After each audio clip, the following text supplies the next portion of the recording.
তরুণদের নতুন রাজনৈতিক দল কোনো পরিবার কিংবা ব্যক্তিকেন্দ্রিক হবে না।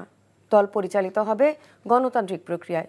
আগামীকাল সংক্ষিপ্ত পরিসরে আহ্বায়ক কমিটি করা হবে। তবে নীতি নির্ধারণ এবং সিদ্ধান্ত গ্রহণের জন্য 4 স্তরের নেতৃত্বের পরিকল্পনা রয়েছে।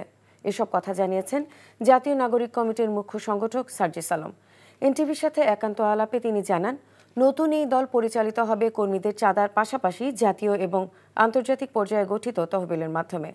রিপোর্টে জানাচ্ছেন মুকসিমুল হাসান। 24-এর গণ অভ্যুত্থানের মধ্য দিয়ে ফ্যাসিবাদ মুক্ত নতুন বাংলাদেশ গঠনের আকাঙ্ক্ষার সৃষ্টি হয় এদেশের মানুষের মাঝে। বিশেষ করে অভ্যুত্থানের নেতৃত্বে থাকা সংগঠকরা ফ্যাসিবাদের পতন এবং নতুন রাজনৈতিক বন্দোবস্তের লক্ষ্যে প্রথমে জাতীয় নাগরিক কমিটি গঠন করে। শুক্রবার তারই ধারাবাহিকতায় নতুন রাজনৈতিক দলের আত্মপ্রকাশ ঘটতে যাচ্ছে। এ নিয়ে জাতীয় নাগরিক কমিটির মুখ্য সংগঠকের কাছে প্রশ্ন ছিল, অন্য রাজনৈতিক দলের সাপেক্ষে নতুন দলের মৌলিকত্ব বা বিশেষত্ব কি থাকবে? আমাদের দলের সবচেয়ে গুরুত্বপূর্ণ বৈশিষ্ট্য এটা হচ্ছে যে এই নতুন রাজনৈতিক দলটি হতে যাচ্ছে তরুণ প্রজন্মের নেতৃত্বে। এই রাজনৈতিক দলে একটি গণতান্ত্রিক চর্চা থাকবে এবং ব্যক্তি কেন্দ্রিক, তার পরিবার কেন্দ্রিক যে পরিচালনা, এটি হওয়ার সুযোগ নেই। যে কেউ যদি আমার চেয়ে নেতৃত্বের জায়গায় বিভিন্ন প্যারামিটার যোগ্য হয়, আমার প্রস্তুত থাকতে হবে তাকে ওই জায়গাটি ছেড়ে দিতে। মাঠ পর্যায়ে নেতাকর্মীরা কলুর বলদের মতো খাটতো, কিন্তু দিন শেষে ওই স্বপ্নটা দেখতে পারতো না যে সে একজন এমপি হবে। তো এই পথটা আমাদের এখানে সবসময় খোলা থাকবে। 16 বছরে অনেকেই অনেকভাবে চেষ্টা করে যে খুনি হাসিনাকে উৎখাত করতে পারেনি, সেটা তারা করতে পেরেছে। এই জায়গায় এই তরুণ প্রজন্মের নেতৃত্বে রাজনৈতিক যে দলটি হতে যাচ্ছে, সেই দলটি এক্সক্লুসিভ। নতুন রাজনৈতিক দলের আহ্বায়ক কমিটির কাঠামো এবং পরবর্তীতে কোন প্রক্রিয়ায় পূর্ণাঙ্গ কমিটি গঠন করা হবে তারও ধারণা দেন তিনি।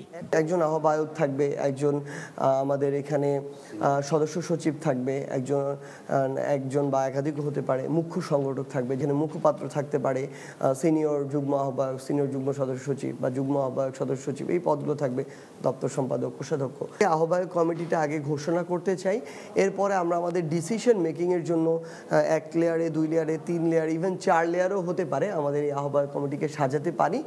যত দ্রুত সময় সম্ভব হয় আমরা একটা কাউন্সিলের দিকে যাব। এ সময় সার্জিসের কাছে প্রশ্ন ছিল, নতুন দল পরিচালনায় আয় ব্যয়ের হিসেব এবং অর্থের উৎস কি হবে? আমরা আমাদের রাজনৈতিক দলের জন্য একটা ফাউন্ডেশন করেছি, যে এই ফাউন্ডেশনে ন্যাশনালি এবং ইন্টারন্যাশনালি এই যে ফান্ডিংটি, সেটি আসা শুরু করবে খুব অল্প সময়ের মধ্যে। দল ঘোষণার সাথে সাথে যারা আমাদের মানুষ রয়েছে তাদের আসলে এগিয়ে আসুক, তারা আমাদেরকে এই সহযোগিতা করুক, আমরা এটা চাই। আমাদের এখানে প্রত্যেক সেন্ট্রাল সদস্য তাদের জায়গা থেকে প্রতি মাসে চাঁদা দেয়, আমাদেরও দিতে হয়, তারা তাদের জায়গা থেকে সহযোগিতা করে। এভাবে এখন পর্যন্ত চলে যাচ্ছে। এখন এটা এভাবে গেলেও আমরা রাজনৈতিক দল ঘোষণা এবং তার পরবর্তী সময় আমাদের স্পষ্ট একটা পলিসি থাকবে। আমরা আমাদের জায়গা থেকে এই অন্তত অর্থনৈতিক স্বচ্ছতার বিষয়টি সবার সামনে নিয়ে এসে নতুন একটা উদাহরণ সৃষ্টি করতে চাই।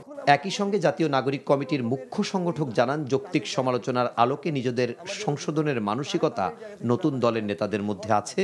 তরুণ প্রজন্মের দেশপ্রেম, সাহস এবং ইতিবাচক পরিবর্তনের মানসিকতাই হবে নতুন রাজনৈতিক দলের মূল শক্তি। মুকসিমুল হাসান, এনটিভি নিউজ, ঢাকা।